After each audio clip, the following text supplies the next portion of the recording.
after? Sure. Yeah, we'll start. You know, just it's a second edition of the virtual cafe for 2025. Welcome. I'm David Manelli. I'm the chair of the international committee. On the call is also Rhonda, the president of OBFS. So we've been trying to stimulate conversation, stimulate networking through the virtual cafe to get stations connected, even amongst the time difference. It's right now noon in Montreal. I'm thinking it's probably 6 in Italy and probably very early in New 7. Mexico. 7. Oh, Yeah, and 7 in Greece. 7 So in that's Greece. 7 p.m. here in Greece. Yes. And so it's just fantastic to connect with all of you. And I think in these times, it's really important to see and connect with similar mission organization through the OBFS network. So I'll pass the ball to Philippe so that he can present our wonderful presenter today. Okay, well, I want to start by saying I met John virtually, I think it was 2011, when you contacted me. At that time, I was treasurer of OBFS, and one of the benefits of being treasurer of OBFS is field stations that first contact the organization typically end up contacting the treasurer. And so John contacted me and was looking for advice on starting a field station. And for those of you who know me, know that I'm very free about giving advice. And so John and I began this conversation about, how to start a field station. And I think in 2013, was it 2013? I think it was, you attended the OBFS meetings along with Calliope at Southwestern Research Station in Arizona, which was a really good setting for you because it's also in a remote rural area, and in some respects had some similarities to the circumstances at PALASE, though I didn't know that at the time. And we continued the conversation, and then finally in 2017, I was flying to Israel, and I told John that, and he invited me to come speak at University of Ioannina, and I spoke there, and the thing that really stood out to me initially was I met the class there, and it was incredible how engaged and enthusiastic the students were. I mean, they were really, really responsive. And then John took me to PALASE and showed me what they were trying to do, and it was really quite remarkable. And when I think back of what that building was like and what the circumstances were like, it's amazing how much progress you guys have made in 10 years. And for those of you who haven't seen the 10th anniversary book that has come out, I recommend you get a copy because it's one of the best publications I've seen on the things that field stations can do and the kinds of programs they set up. So for me, it's been a real delight to know John and Calliope, and it's been amazing to see how far they've come in such a short period of time. So John, Calliope, the stage is now yours. All right. Well, Philippe, we thank you very much for inviting us here tonight to talk, and of course for many other things, for all the help you've given over the years and the support. So I'm just going to talk maybe for I guess half an hour to say a little bit about what we've done and the things that we've been involved in. And maybe we can get to talking about the difficulties and so on of starting a field station. Is my my projected screen coming across? Yes. Great. Okay. So those are a few, you should be seeing a few as well as the title, also some pictures of a picture of the station itself. Philippe took that one, and we've got some pictures from various parts, the dormitories, some of the rooms, the refectory, and the basic teaching room. We're very proud to be on your network. Congratulations for the nice website. And so here are some things about the area which we're in. It's the name PALASE means it's based on basically the University of Ioannina Labriadius research station, which in Greek, it's based on the Greek initial letters, basically. But that's where it comes from, PALASE. And we're situated in northwestern Greece, in the Pindos Mountains, close to the border with Albania, just across from the tip of the heel of Italy. It's an interesting, one of the advantages is we're sort of situated at about 1,000 meters above sea level. So we're on the border between a Mediterranean and an alpine environment. We're also sort of on the border, you could say, between Europe and Asia. So we're on a lot of borders, which can be useful if your purpose is to do research and teaching. The area is very impressive. Environment is very impressive. The Pindos Mountains have magnificent situations. So if you're a person who likes mountaineering and climbing, or all these adventure sports, rafting, kayaking, it's a great place to be. We've got the Vikos Canyon, which is in the Guinness Book of Records, Dragon Lake, and just generally a beautiful area. It's a geopark. It's a UNESCO geopark as well since 2010.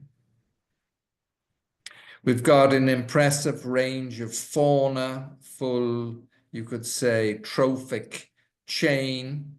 I guess the wolf is making a comeback in Greece, but it's not actually, we don't see many wolves in the area, but bears, eagles, wildcats, and chamois, those we see. And we've got very high biodiversity along various ways, along various axes. I just have a selection of my own personal favorites, which are orchids, since I do a lot of research and hobby on orchids, on wild orchids. As well as the interest in terms of ecology, geology, botany, and so on.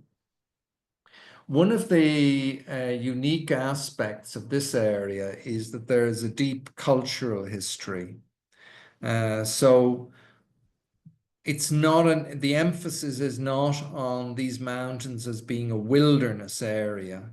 Instead, the emphasis is on this is a place where humans and nature have co-evolved for thousands of years. So we see this in a lot of our specialized research we do. This has been recognized too, because it's, as well as being a geopark and a national park for its biological qualities, it's also in the UNESCO World Heritage since 2023, which is areas of great cultural importance as well. So we have we have a wealth of fauna, of flora, of geology, amazing beauty and culture. We've got a place easily accessible from Ioannina. It's 40 minutes from Ioannina airport or less. And this is in the context where there are actually very few open field stations in the Mediterranean zone, certainly not based on sort of academic style field stations. So this is a great opportunity, we thought, and a great need. And so that was, we had our vision statement there. Mission is to provide a place for education, a basis for research and environmental protection in Zagori, which is the name of the area, for both the University of Ioannina and other universities in Greece and abroad. In close cooperation with the community of the area, will create a facility that provides access to modern equipment and knowledge of the environment. Particular emphasis on ecology, geology, and cultural anthropology. Our vision of PALASE is a leading field station of international importance. Protection of the natural environment is paramount importance in this age. It is clear that man must understand it better, which calls for closer contact with the environment. One of the best ways for a university to accomplish this is through an environmental field research station. So we spoke to our university, and the administration at the time was enthusiastic, especially since we weren't asking for money in a particularly strong way. And so we set up the field station with a steering committee, in which Calliope and I have done most of the work over the years. But other people have contributed as well significantly. We owe a lot, in fact, to the guy Tifranitis, who was was head of department at the time. And although he himself is a molecular biologist specializing in immunology, he helped us a lot in he helped the environmental direction of the department a great deal. So we started up with basically working, I suppose, on a shoestring, but we had this wonderful building, which was leased to us by the Lambriadio Foundation, which Calliope had connections with from the beginning, just on the condition that we kept the building in decent condition. The university basically just provided us with basic amenities like electricity and a phone and water. So a lot of our effort was on teaching students about field ecology. I mean, one of the reasons I was so keen on this was that I'm not a field ecologist. My actual training is as an engineer. So I came into ecology on a ticket of being a good mathematical modeler. But when I arrived at the University of Ioannina, I saw that we were in this incredible area, and everybody was trying to do stem cells and biomedical research. And I said, we need to get people doing field work. So one of my enthusiasm, much of my enthusiasm has been to get students into the outdoors, into the great outdoors, which we have so close to us. So that's been a lot of fun over the years. Those were two groups from 2013 and 2014, and another one from 2015, in fact. So I have pictures. This is from 2014 again. One of the things we like people to do is to sort of overcome their fear a lot of people have a lot of fear of nature. And so many people, when they answer questionnaires about our courses, one of the things they say was, I got to touch a snake. And this turned, for many of them, this was kind of a turning point in their attitude towards nature. Calliope always runs a part of the course, which is we do a walk and we go through the various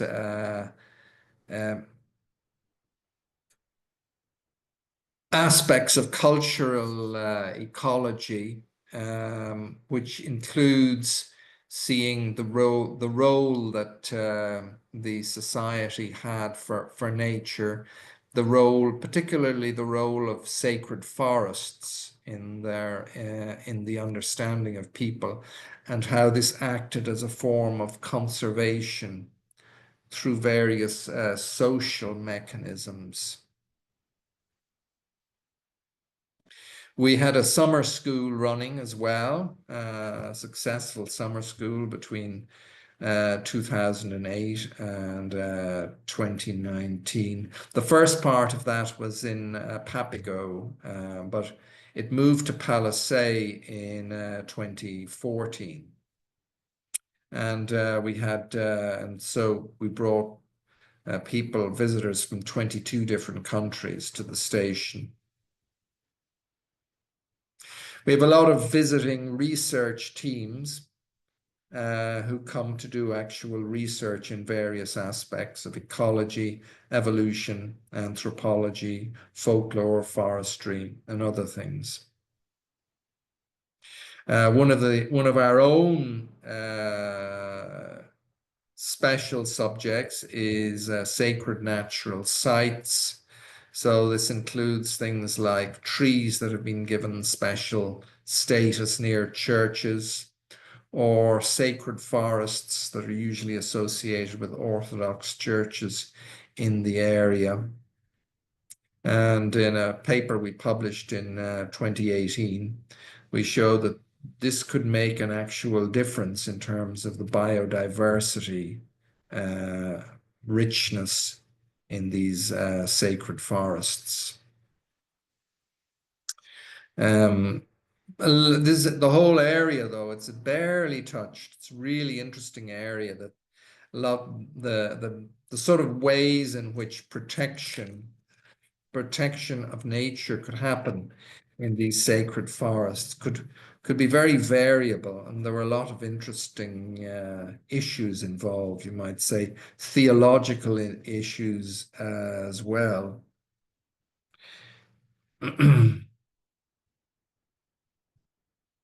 Another one of the unique aspects of this area is that there's a tradition in medicinal plants that goes back several centuries.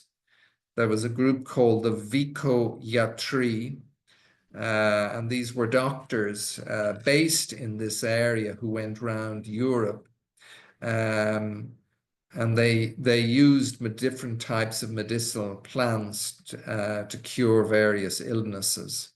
But they got around all the way around Europe. So the particular area of Zagori in which PALASE is based has this rich tradition. Another thing that we did a lot of was to host different events run by people, sort of more the general public. So example, there's a group called the Manatarophili, the Mushroom Friends, and these are people who go on various mushroom picking expeditions. So they include people who are maybe not always very interested in scientific or conservation issues, but just like to eat different sorts of mushrooms without killing themselves. And so they come every year, and we've started we've had an up and down relationship with them, but eventually we have a very good relationship, and it's one of the chapters of our book. So this is a picture of the various, of the people that have come. I have these two graphs talk about the usage of the station in terms of person days, and by various different countries. So, for example, the people, apart from Greeks, you see on the right, mostly the usage of the station is by Greeks, and foreigners take up a relatively small portion. But still, it's a very diverse portion. You have people mainly from Italy, Holland, Germany, Sweden, and Hungary, which are the countries that send us the most visitors. So we sort of started really in 2012, and this goes up to 2022. The number of visitors could vary a lot. In 2020 and 2021, we had very few, of course, because of this was the pandemic time. But most of the visitors that come in June or May or July, and we have much fewer at other times of the year because it gets very cold in winter. And it's our building is very difficult to heat. I mean, it costs a lot to heat up the building. We have some people interested in sponsoring us, and they had promised to completely renovate the heating, but that didn't happen for reasons I'll explain a little bit later. So yeah, so this is so. The main people who have been helping us is the Lambriadius School Foundation. We've got help from various other groups, and of course we've got help from the OBFS over the years. So last year we published our book. I've sent a book to Philippe, to David, and to Rhonda, but the postal service in Europe is a little bit chaotic, to say the least, these days. So you may not have actually got your physical copy. But I have a link to a PDF of the book, which on the virtual cafe. So the book is published in both English and in Greek. It's 160 pages. We wrote it very slowly, and we sort of wrote it bit by bit. And but in the end, we're extremely happy, Calliope and I, with the result. It's one of the really, I look back on the day of judgment or whatever, or whenever, when you're supposed to be dying or something, and your life passes by you. Well, this book will be one of the good things that I'll remember. One of the things I've done that I can say I'm really proud of that. So we've got it's in about 5 sections, 20 chapters, and the chapters are written by different people, so it's an edited volume. So the first part is about field stations in general, and the value, I wrote something about our personal experiences and the performance and so on. Philippe offered something on the idea of a field station, and then George Capsalis, a former rector, gave an article as well about its importance in Ioannina. And then we have something about the history of the area and the geological and scientific, the topographic and seasonal characteristics of the area. And we have something on the teaching courses, some for the University of Ioannina and some on international summer schools, the experience of students. Then we have something about hosting research. Different groups wrote about their research in the area on various subjects. And then it was something about other things. There's for example, there's the mushroom people whom I spoke about. There's a film festival workshop they have every year in Zagori in the area, and they stay at the station. And then there was a project on an academic-based project, but looking at historical things. That could have also gone into the research area. Yeah, so we have so the book is available in both hard copy and on PDF at the moment. We also started recently an Instagram page to promote ourselves. So yeah, so that was all I wanted to say. And you know, just as an intro, an opening, we were yeah, I would say that I'm going to stop sharing now.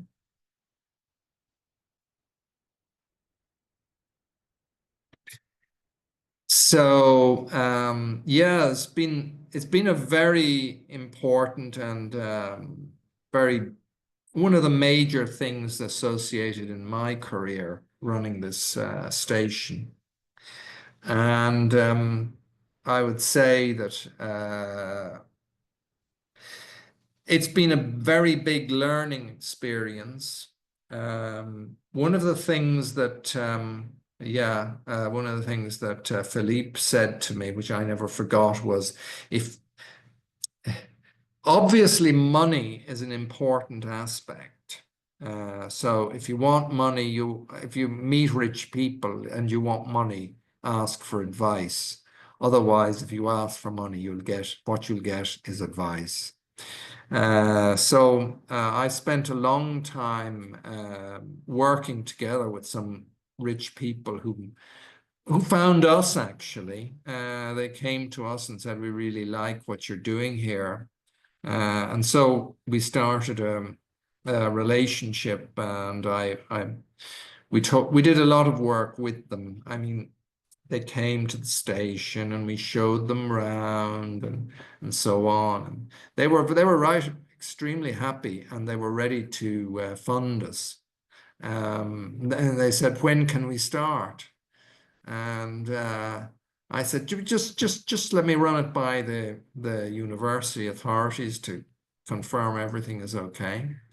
And that's where things started to go belly up. Because there's another aspect that you have to remember in this world, especially in Europe, and that is politics.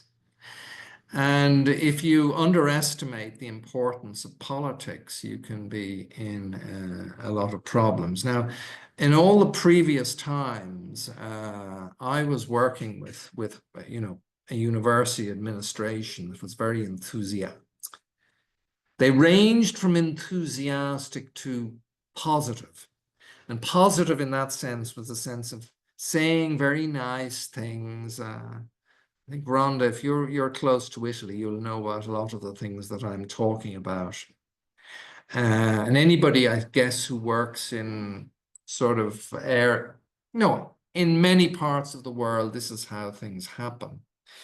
And so I would say that some of the administrations were all nice words, but they didn't actually help us very much.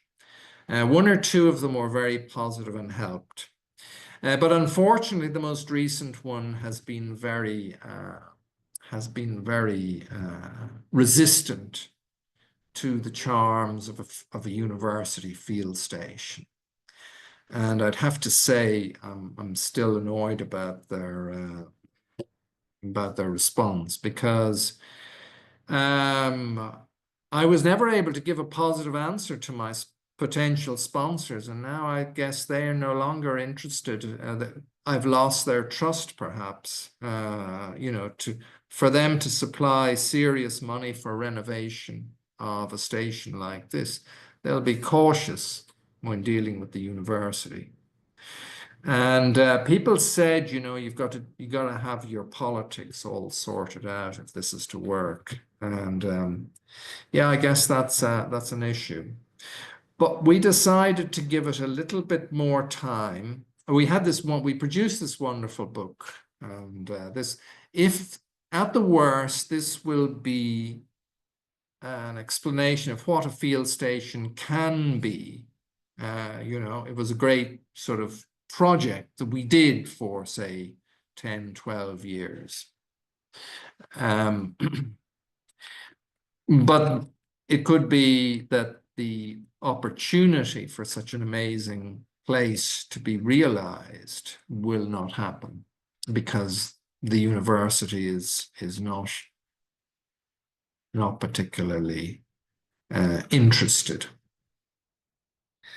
So anyway, yeah. So that was that's one of the reasons why why I wanted to talk about it. Yeah. I don't know, Calliope, if do you have anything you wanted to add, or anything? Yes, I would like to add that in all this adventure, we have the support of the local community, and we have tried from the beginning to have a collective management that is based on the local people who live in the village. So we have in the board people from the cultural association, from the municipality, the national park, and these people, and also from the Labriadios Foundation, and these people have helped a lot all these years, and they see the opportunity. And now that Zagori is a touristic destination and is also in the UNESCO World Heritage List, that the visibility is expanding. And this gives the opportunity for people and researchers and volunteers to come and work in projects. So we hope that the university will understand. And me, I have a double identity because I feel closer to the local community, as I am part of the local community. And this, I think, was very positive from the beginning because people know us and trust us because we are part of this community. And of course, they know John for all these years, and that we are there, we are in the events, and this makes a difference, I think.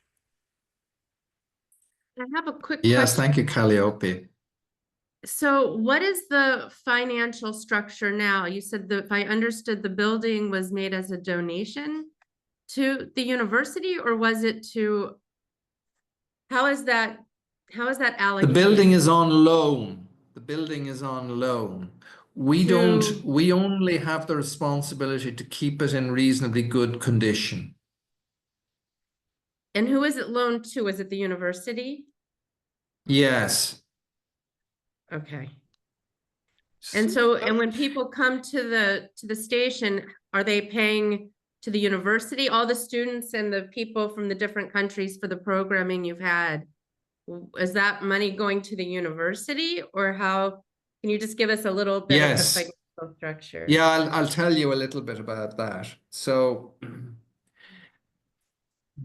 formally, they pay to the university. So we try and arrange things so that the people come and they pay into the university research committee. Now, one of the recent issues has been that the university has several different financial centers. So there's the research committee, which is where sort of grants, you know, ERC grants, Science Foundation grants, all these things are handled by. And there is another one which is at the central university building, which is the so-called university company. Now we are actually within that university company, which is supposed to run things like spin-offs and company, you know, whatever product. If somebody comes up with the idea of high-tech startup or something, they do it through this university company. But the university company was relatively badly managed for the period when we took over the station. And so at some point we stopped dealing with the university company because it took, like, you know, months for them to write a receipt and all this kind of stuff. So we gave up working with them, and instead we worked with the research committee. And the research committee is a lot better at dealing with things. So we worked with them, but now the university wants us to come back to work with the company. And one of the reasons they weren't happy was that the university company was losing a lot of money, including, they said, that we weren't paying them anything. So they were expecting us to pay them, that the field station they expected it to be a money-making operation. And we had originally talked with the rector's office. The rector is like the provost or the president of the university. And we thought we had agreed on everything. And they said, yeah, sure, we'll pay for your electricity and your phone bills and all that, which actually didn't happen. But we never received a bill for this, so as to alert us that we ought to pay. So now they came to us last year and said, well, why haven't you paid your bills? And so there was this, you've cost us 70,000 euros, they said, like as if it was huge money, you know, like as if it was Elon Musk kind of mishandling. But of course, even in Greece, 70,000 euros is peanuts for a university over a period of 10 years. And we could have paid a lot of this ourselves, you know, if only we had got the bill.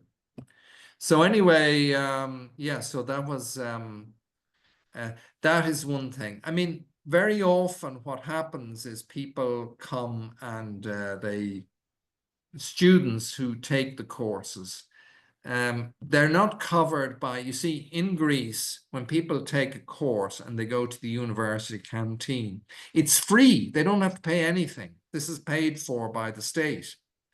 So we said, well, you're not going to be paid for when you come to PALASE, because again, it isn't officially on the university campus. So we get the students who come and take our course. We say, for a week here, you're going to pay 75 euros. So we use that 75 euros to buy food and stuff. So so there's purists in the university who will say, well, you know, that should all be done through receipts and invoices and everything, you know, so. Anyway, we will have to think over this model maybe. But yeah, that basically, officially what we do is people pay into an account in the research committee of the university or the university company. So why don't you just tell the company to build a research unit and get the money back that way? But Well, go ahead. yeah. I do have a question though. I mean, I think that one of the amazing accomplishments of PALASE is how you manage to start so many program activities with so little resources. That's really quite a remarkable achievement, and I'd be curious to know how that happened. I mean, was it just dumb luck? Or were you able to do things? I suspect some of the things that you did with local community help, but I'm curious to know how some of these program activities were started. Well, let's say our summer school was a subscription summer school.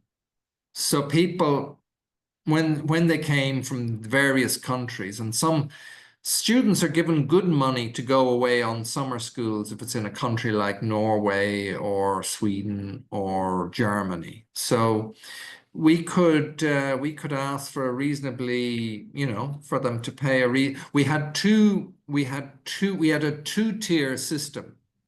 So people in countries like Germany and Norway and the UK, they could actually get institutional support. And so they paid a higher price. And people from places like Croatia and Greece, where, where people don't get institutional support in that sense for a summer school, they paid a lower price. So this way we did it for the summer schools. Then for the university courses, we had people pay for their own food, basically, in the way that I explained.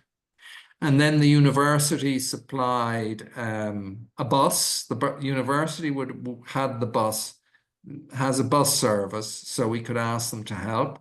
And then the mayor's office in Zagori, they also had a minibuses, and so we could ask them to help us when we were actually there. So I think we cobbled together the money from various different places. And that's how we did the university courses. So how did you Then get how did you get word out to places like Norway and Sweden and Germany and UK that there was even an opportunity? We communicated, the course, the summer school was part of the SCB. It was an SCB course. And as a result, it got support. It got advertised by them, and we sent advertisements, electronic advertisements in various places. And I would send emails to professors in various universities that I was friendly with. So I was able to. So we were able to get the word out that way. So a lot of networking. Yeah. Networking was very important and still is. Yeah. And then people would come to do research there, and then they would simply pay a certain amount in order to stay at the station. So, and always the quality of the building was very important, because the quality of the building, it's a robust building. So it doesn't require a huge amount of maintenance. It doesn't absorb many costs. So we were able to cover those costs from the relatively small influx of cash, of money that way. Well, when I saw the building, there was a lot of interior work that needed to be done. Oh, yes. And there how still was that is. done? How was that done? Well, I'm not sure that all of it has been done. I mean, in the book, we obviously show things in a good light. So we're not in a hurry to show the cracks in the wall in various places and stuff. So, but for things like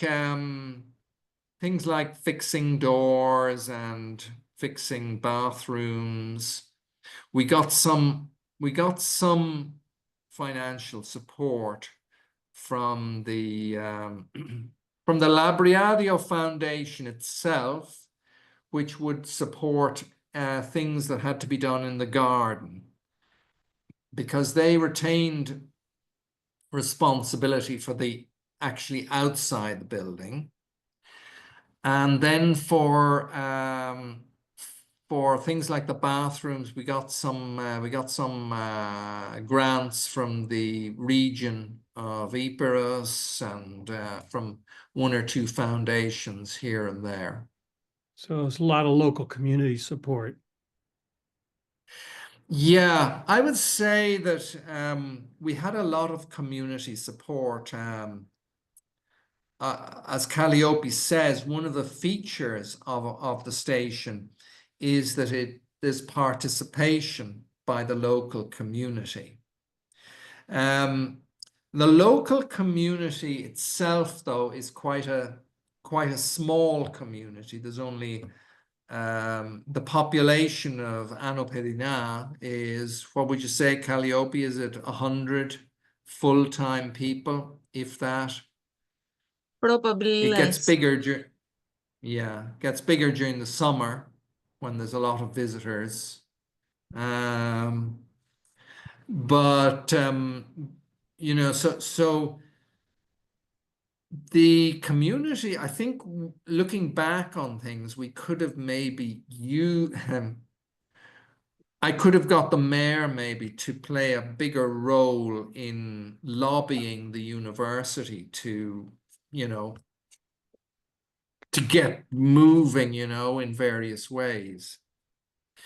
But yeah, in recent, I don't know, in recent times, how would you describe it, Calliope? Our relations with the most recent mayor haven't been as good as with the previous administration. So it's been an unfortunate bit of a perfect storm for us the last 2 years, because we don't get on with the rector of the university, and we don't get on so well with the mayor of Zagorje as we used to. No, I think that the mayor is positive, but he is expecting much more from the university. And as we represent the university, the situation is not the perfect, but I think that everybody is positive and everybody expects something from the university. We are not the problem. The university is the problem. Not John, an unusual situation. there is a question from Professor Tanya Plumi in the chat. So Okay.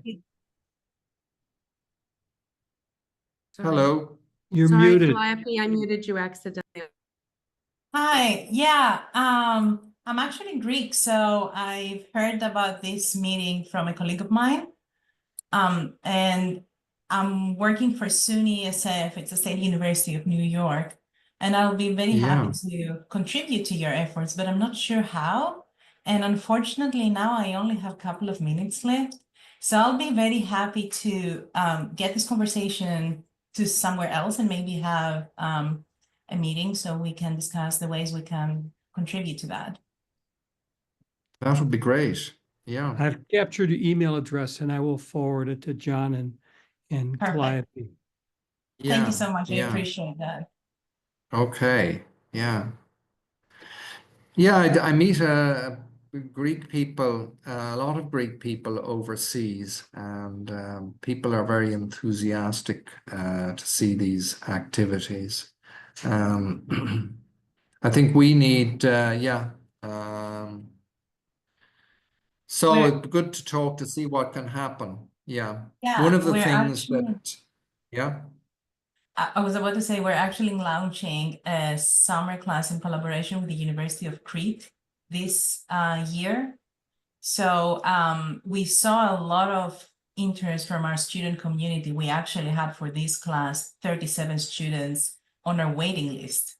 So given that, that's why I was thinking that we can maybe reach out to the same population that were interested in coming with us in Crete and see whether they would be interested in joining in one of your programs in a voluntary basis or maybe a class. I'm not sure. Again, I missed the beginning of the conversation, so I'm really sorry I'm missing information here. And this is why I would like to have the opportunity to talk with you maybe on a separate day and see what we can do. So Tanya, this is One question. recorded and will be posted, so you'll be able to see the beginning.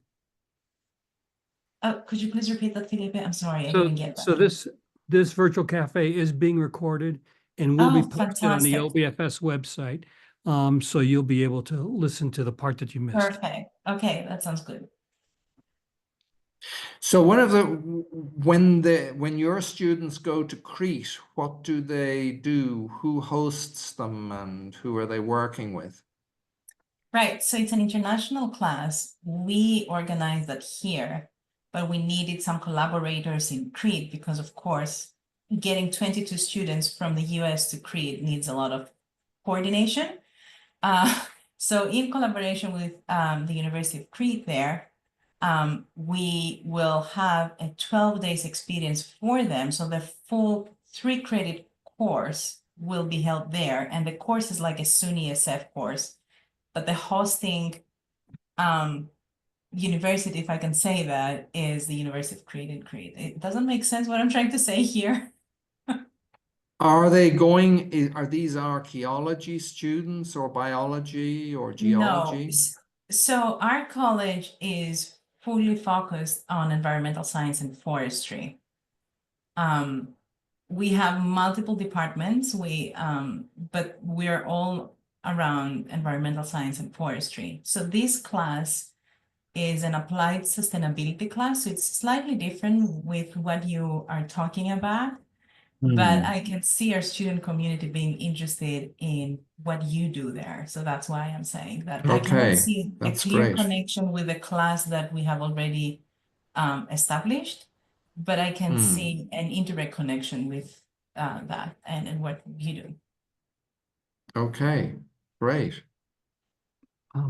I have one other question because there's one thing you brought up during your presentation, which I think would be fascinating for a lot of field stations, which is the degree to which the sacredness of particular places have proved to be an important component of conserving biodiversity. That seems to me to be sort of a, how shall I put it, a missed piece in a lot of places where cultural traditions that have placed a particular value on places is itself an important vehicle for providing conservation. I think that is something that would be really valuable to write more about, because I think that's a very poorly appreciated and not often exploited opportunity. I think in the US, you see that a lot in the Southwest, because I live in New Mexico. Sometimes the most important places for biodiversity happen to overlap with places that are considered very sacred by the Pueblo inhabitants. And that seems to never be part of the conservation discussion. And I'm not sure why. So I think that's a really a profound insight. Yes. Maybe you could, if we could know, maybe a great topic for another virtual cafe. We only have 3 minutes left, but maybe I could link Philippe, if you're ever wanting to organize another virtual cafe, you're always welcome. Be careful what you wish for. No, but you're the one wishing for it. I asked the question. That's not how I see it. It's recorded, so we'll have to screen back to see what happened there. But maybe, John, you know that OBFS does provide a lot of support for networking through the matching program. I don't know if you'll see it, but it's going to be in the OBFS newsletter this month. Opportunities to connect with a particular field station. So that's something that you can explore. And also, you know, please connect with Tanya. And if ever, we'll put all of the information on either the website. Sorry, there's a lot of noise. I don't know if you hear me well. So any maybe concluding words, John? Well, I'll just obviously I thank you very much for this opportunity and the feedback. Calliope and I have done a lot of work, and we're very thankful as well to the people who have worked with us. I look forward to exploring these issues again. I'm going to talk with Rhonda soon. We've got a rendezvous this week, in fact, and so I'm happy to. I'd like to continue that. And I'm just I'd just thank you very much for the opportunity, and I think we want to continue this collaboration, this working together. I agree.